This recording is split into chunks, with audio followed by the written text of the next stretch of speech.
कविता एक आम मध्यम वर्गीय परिवार की मुखिया थी। वे अपने बेटे अरविंद और बहू पूजा के साथ रहती थी। एक बेटी शीला थी जो कि शादी के बाद अमेरिका में बस गई थी। कविता के पति की मृत्यु बहुत पहले ही हो चुकी थी। अरविंद और पूजा की शादी को 5 साल हो गए थे, लेकिन अब तक उनकी कोई संतान नहीं थी।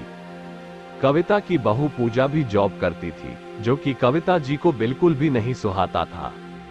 वे जल्द से जल्द दादी बनना चाहती थी, लेकिन पूजा और अरविंद यह अच्छी तरह से जानते थे कि अभी पूजा का जॉब करना कितना जरूरी था। अरविंद ने बैंक से 25 लाख का लोन ले रखा था, जिसकी किस्त हर महीने उसे चुकानी पड़ती थी, इसलिए दोनों को काम करना पड़ता था।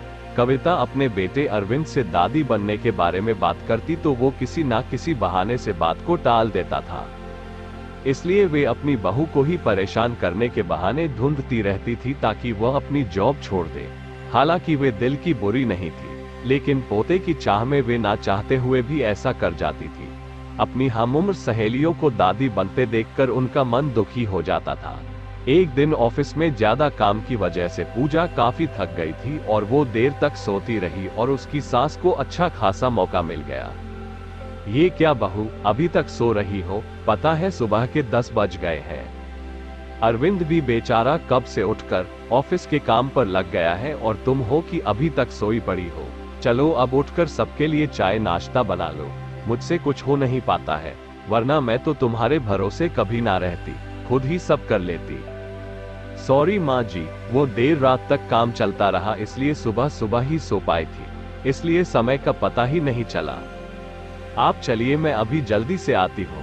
हाँ हाँ ठीक है, मेरा कुछ नहीं, पर आपने पति को देख लो, उसे कुछ चाहिए तो नहीं? कब से उठा है बेचारा। हे भगवान, मुझे जल्दी से ठीक कर दे ताकि मैं ही अपने बेटे का ध्यान रख सकूं। सासू माँ ने नाटकीय अंदाज में कहा। पूजा ने घड़ी देखी तो वाकई 10 बज गए थे। आज उसकी आंख कैसे नहीं खुली। वो जल्दी जल्दी अपने काम निपटाकर हॉल में आए तो अरविंद अपने लैपटॉप के साथ ऑफिस का काम कर रहा था। घर में आज काम वाली बाई भी नहीं आई थी। उसने किचन में जाकर चाय नाश्ता बनाया और फिर रात के बर्तन साफ किए और झाड़ू पोंछा करके नहाने चली गई। पूजा एक इंटरनेशनल कंपनी में काम करती थी। उसका ऑफिस टाइम निश्चित नहीं होता था, अधिकतर उसे रात में देर तक काम करना होता था। कल भी उसका काम देर तक चलता रहा, इसलिए वो देर तक सोती रही। पूजा नहाकर आई तो देखा कि उसकी सास अपने कमरे में अपनी सहेली से फोन पर बात कर रही थी। बातचीत में अपना नाम सुनकर पूजा सास की बात सुनने लगी। अरे शोभा, तुम भी अपनी बहू को ज्यादा सर पर मत बैठाओ। बहू को ज्यादा उड़ने दोगी तो कल को अपनी नौकरी के चक्कर में वह तुम्हें ही घर की नौकरानी बनाकर छोड़ेगी। मैं तो भाई शुरू से ही बहू के नौकरी करने के खिलाफ थी। अब करे नौकरी शौक से, पर साथ साथ घर के काम भी करे। मैं तो बदन दर्द का बहाना बनाकर बैठ जाती हूँ, नहीं तो सारे काम का बोझ मेरे सिर पर आ गिरता।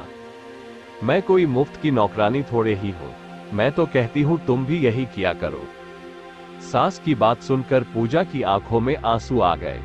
वह जिस सास को बीमार समझकर उनकी दिन रात सेवा करती है, उन्हें एक गिलास तक उठाने नहीं देती है, सारा दिन घर का और रात को ऑफिस का काम करके थकान से चूर होकर भी उफ तक नहीं करती, उसका ये फल मिला था उसे। वो सोचने लगी माना वे मेरी नौकरी के खिलाफ है, मगर यदि घर की किस्त नहीं होती तो वह भी कभी नौकरी नहीं करती। अरविंद का बोझ कम करने के लिए ही तो वह नौकरी कर रही थी। खैर, अभी के मुश्किल समय में वह सास से किसी भी बात पर बहस नहीं करना चाहती थी जिससे घर का माहौल खराब हो, इसलिए वह उनकी बात को नजरअंदाज करके वहां से चली गई। लेकिन उसकी नजरों में अपनी सास की इज्जत जरूर कम हो गई थी। दूसरे दिन सुबह सुबह कविता जी की बेटी शीला का अमेरिका से फोन आ गया। शीला की सास उसके पास अमेरिका आई हुई थी। आदत के अनुसार कविता ने जैसे ही अपनी बेटी की सास की बुराई करनी चाहिए, वैसे ही शीला ने उन्हें डपट दिया। माँ, आप बिल्कुल भी माँ जी के बारे में अनाप शनाप नहीं बोलेगी। पता है आपके चक्कर में आकर मैंने उनके साथ कितना बुरा व्यवहार किया था, लेकिन आज मुझे उनकी कीमत पता चल गई है।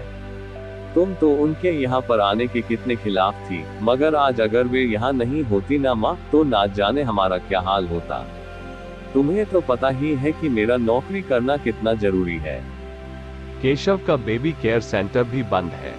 मैं और शुभम फुल टाइम बिजी रहते हैं। ऐसे में माँ जी ने अकेले ही केशव के साथ साथ पूरे घर का सारा काम संभाला हुआ है। मुझे कुछ भी नहीं करने देती है। अगर वे नहीं होती तो माँ हमारा क्या होता, ये सोचकर ही रोंगटे खड़े हो जाते हैं। सच में माँ वे कोई साधारण महिला नहीं है, बल्कि मेरे लिए तो देवी के समान है।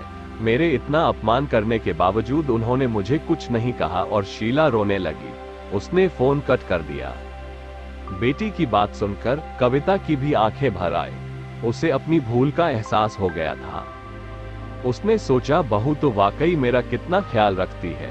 मेरी कड़वी से कड़वी बात का भी बुरा नहीं मानती है, उल्टे जवाब भी नहीं देती है।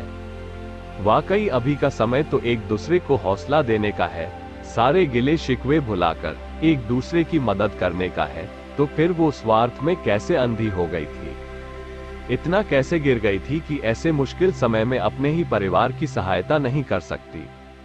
उन्होंने उसी समय अपनी बहू को बुलाकर उसके सिर पर प्यार से हाथ फेरते हुए कहा, बहू आज से घर के कामों की आधी जिम्मेदारी मेरी रहेगी।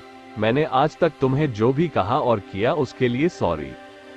चलो अब तुम जाकर आराम करो, खाना मैं बना लूंगी। इधर सास का बदला हुआ रूप देखकर पूजा की भी आंखों में खुशी के आंसू आ गए और अपनी सास के प्रति उसके मन में फिर से पहले वाला सम्मान वापस आ गया था। शायद हमारे जीवन में मुश्किल समय आता ही इसलिए है कि हमें एक दूसरे की अहमियत का पता चले। अपनी गलतियों का एहसास होने और आगे बढ़कर माफी मांगने से वाकई इंसान छोटा नहीं बल्कि बहुत बड़ा हो जाता है। तो दोस्तों, इस कहानी से आपने क्या सीखा हमें कमेंट में बताइए। कहानी अच्छी लगी तो वीडियो को लाइक करें। हमारे चैनल स्टोरी बुखार को अभी तक सब्सक्राइब नहीं किया तो जल्दी से सब्सक्राइब करें, साथ ही घंटा भी दबाएं ताकि हम आपको ऐसी और भी कहानियां सुना सके।